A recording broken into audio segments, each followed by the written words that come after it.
I hope all is well as usual out there, and today I'm going to be covering 10 things that every GTA Online player should know in 2024. I do go into this video expecting everything to already be very obvious in the game, because it's mainly targeted towards newer players, beginner players, people that might not even have the game yet, even if you're a veteran player. You might learn a thing or two about the game in this video. And if you do have any similar ideas to this video, let me know. These videos are kind of unique, so I really want to hear your opinions about that. Without further ado, let's move on to the first thing everyone should know about this game.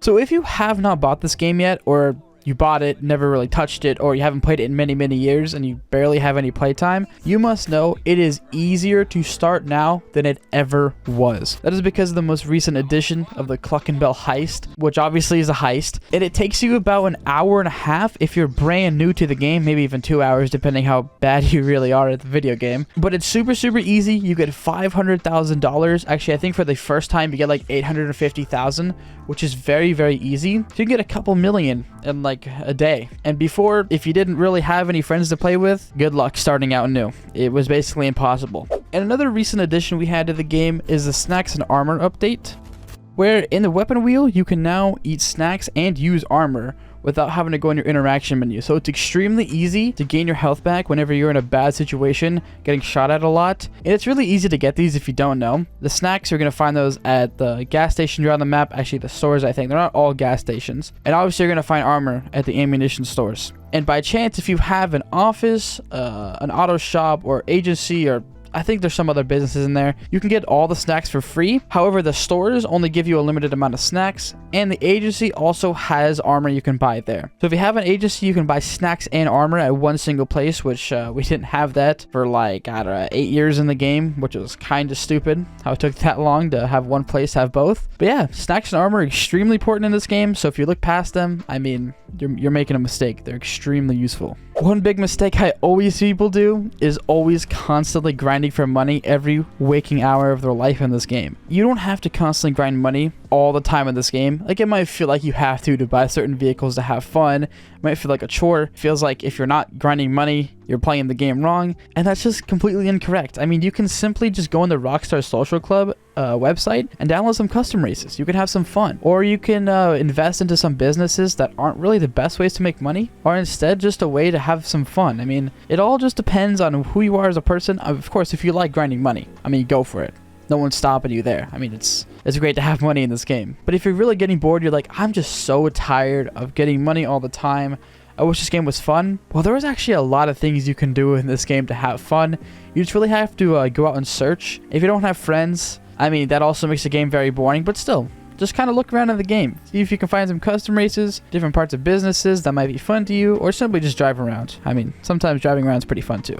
Now, while you are grinding money, there's a very important thing you want to try and do, and that is keeping a budget. So for me, I don't like going under $1 million because, well, that's just simply my budget. If I go under, then it feels like I'm kind of broke in the game because, well, can't really buy anything under $1 million anymore in this game, so it kind of sucks. But just keeping a budget for yourself so you don't go broke, I make sure whenever I buy a vehicle and I'm going to upgrade it, I make sure that I do not go under $1 million, and even if I do go like 900k, 800k, no big deal. Just make sure you keep a budget for yourself. It could be 50k, 100k, just depends where you are in the game. I mean, it doesn't really matter too much. And of course, you don't need a budget, but trust me, it'll help if you have one. When you do eventually make the money that you need in order to buy the thing that you want, I would always recommend that you look into what it is that you're buying before actually buying it. I think that's very obvious most of the time. And if it's a vehicle that you're looking into, I mean, there's a YouTuber out there. His name is Harmnod. He has done many guides for a lot of different vehicles. They're like separate videos for every single vehicle. Obviously, he hasn't covered every single one in the game because that would take way too long to do. But I mean, if there's a vehicle out there that you want to invest into, he more than likely has a guide on the actual vehicle itself. Just another thing, if you're looking into vehicles or properties or anything like that, sometimes they're not always going to be exactly what you think they are. Some vehicles might have poor handling or not look the way you think they are, or other businesses, you might think that they're good because of what they actually are, but in reality, they're really shit. So you always just want to look into what you're actually buying. And the next point kind of just ties into what I was just talking about, except this one is just buy whatever you want. I mean, after all, if you have the money and you just want to get what you're looking at and you don't really care if it underperforms or doesn't make you the most money, just really buy it. It doesn't matter all that much. I mean, this is a video game after all. It's digital currency, not like it's going to affect you in real life or anything. So go for it. If you truly want it and nothing's going to stop you from buying it, just get it. It doesn't matter. You can make the money back later.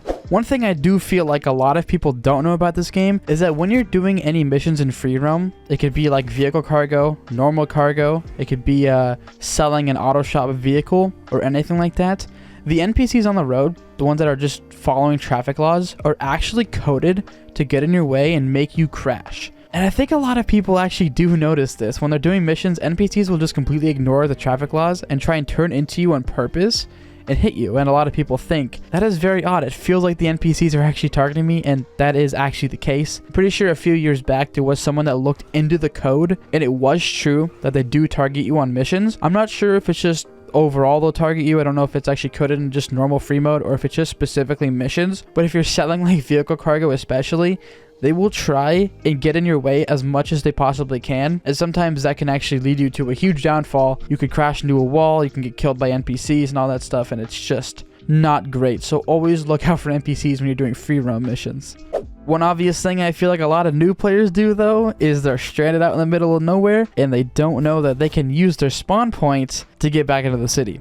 So you can just go in your interaction menu and go to preferences and set your spawn location. So if you're stranded out in the middle of an island or something like that and you own a property, you can simply just set your spawn location to that and find a new session, because you can find sessions very, very quickly now. Just make sure you avoid public sessions or else you're not going to load in quickly. And this actually was not an addition for quite a while. I believe, I think before the expanded and enhanced edition came out, the loading times were absolute dog shit, but now they're great. So again, if you're stranded, set your spawn location and just change sessions. Not too big of a deal there. Now this next point, I'm not really sure if new players actually struggle with this or if a lot of people really think about this, but almost any weapon actually works in this game, because as long as you get headshots on NPCs and especially players as well, you're basically going to get the kill. This game doesn't have any like damage numbers or anything like that, so as long as you hit a headshot, you're more than likely going to kill anyone. So any weapon works. I think really the only things you should stay away from is the really, really expensive weapons like the heavy assault rifle, the Spaz 12, the service rifle, whatever they're called.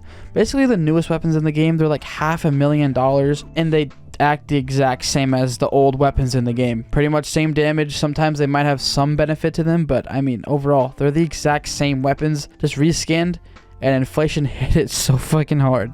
And the very last thing I have on this video is simply just learning the map. I mean, this is probably the most obvious thing you can do in almost any game, is learning how the map works, learning any intricacies that it has. I mean, yes, it's very obvious, but I feel like this map in particular, especially GTA itself, learning the map is going to save you so much time. It can also save you from getting your cargo griefed. It can save you from NPCs shooting you, or you can simply lose the cops easier. Like, this map has so many different unique things about it that if you learn everything that you can, you won't learn it all. Like, it's unbelievable how much time you can actually save by not following a waypoint and just knowing the roads yourself. It's kind of insane. But that has been 10 things every GTA Online player should know. If you made it this far, I really do appreciate it. And again, I mean, this video was meant for new players or players that really just didn't know that much about the game. So again, if you have an idea like this that you want to see like in a business or something else that you want to see me do 10 things that you should know about it, then let me know. These videos are definitely kind of more relaxed, more chill, and I really like enjoying them. So I hope you guys have an amazing rest of your day, and I'll see you in the next video. Peace out. I love every single one of you.